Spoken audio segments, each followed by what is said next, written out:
यार हम तो सब पढ़ते हैं बट हमें कुछ याद ही नहीं रहता।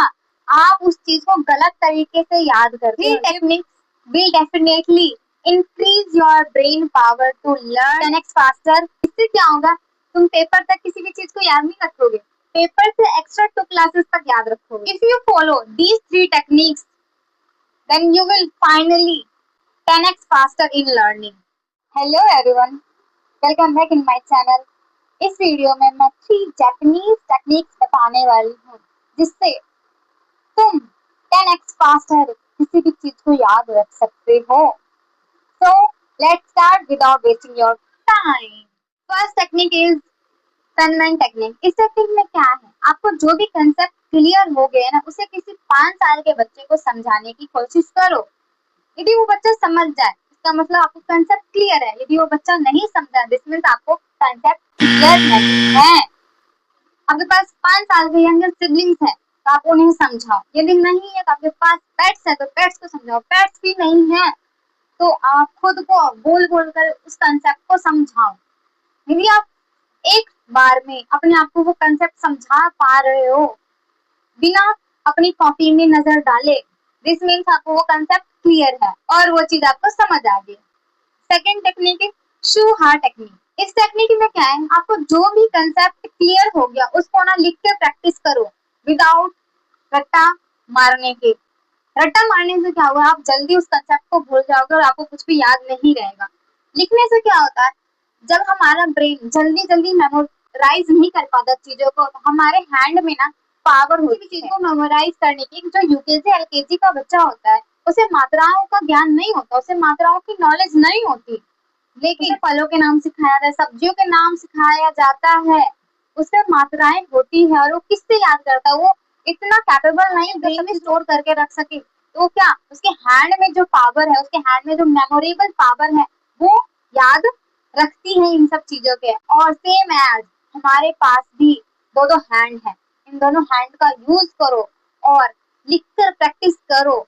और इससे तुम्हारा कंसेप्ट ज्यादा से ज्यादा क्लियर होगा।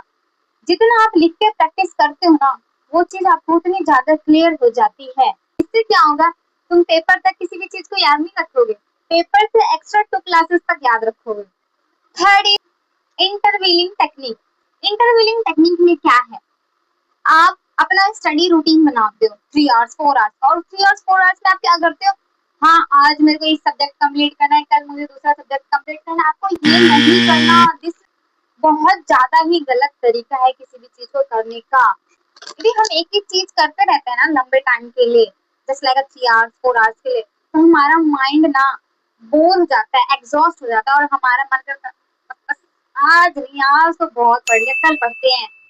ये चीज आपको नहीं करनी है। इसके बजाय आपको क्या करना है, आपने जो 3 आवर्स का स्टडी रूटीन बना उस 3 आवर्स में आपको डिफरेंट डिफरेंट सब्जेक्ट लेना। आपके पास जो भी सब्जेक्ट है, हिंदी है, मैथ है, फिजिक्स है, केमिस्ट्री है, इंग्लिश है, उन सारे सब्जेक्ट्स को रखो। 1 hour maths, 1 hour physics, 1 hour chemistry.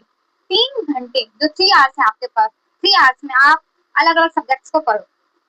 Same subject मत पढ़ना, अलग अलग सब्जेक्ट पढ़ते हैं तो इससे क्या होता है, हमारा जो ब्रेन है उसका वर्क आउट होता रहता है। और जितना ज्यादा हम अलग अलग सब्जेक्ट्स लेते हैं उतना ज्यादा हमारा स्टडी में क्यूरियोसिटी और इंटरेस्ट जागता है और हमारा माइंड डिफरेंट डिफरेंट सब्जेक्ट को पढ़ने से बोर भी नहीं होता और एक्टिव रहता है कंटिन्यूसली।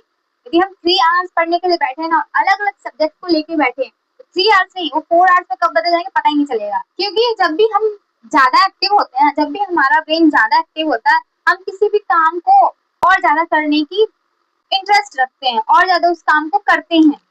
क्योंकि जब भी हम अपनी लाइफ में नई टेक्निक्स को देखते हैं और अपने अंदर लाते हैं तो हमारे अंदर इंटरेस्ट जगता है। और ये फैक्ट है कि आपके अंदर किसी भी चीज को करने का इंटरेस्ट जाग गया, आप डेफिनेटली इस काम को कर लेते हो, अपने गोल्स तक अचीव कर लेते हो। And if you like my channel, if you like my video, if this video is helpful for you, then like and subscribe guys. Thank you and bye. That's it for today. Stay healthy and stay safe.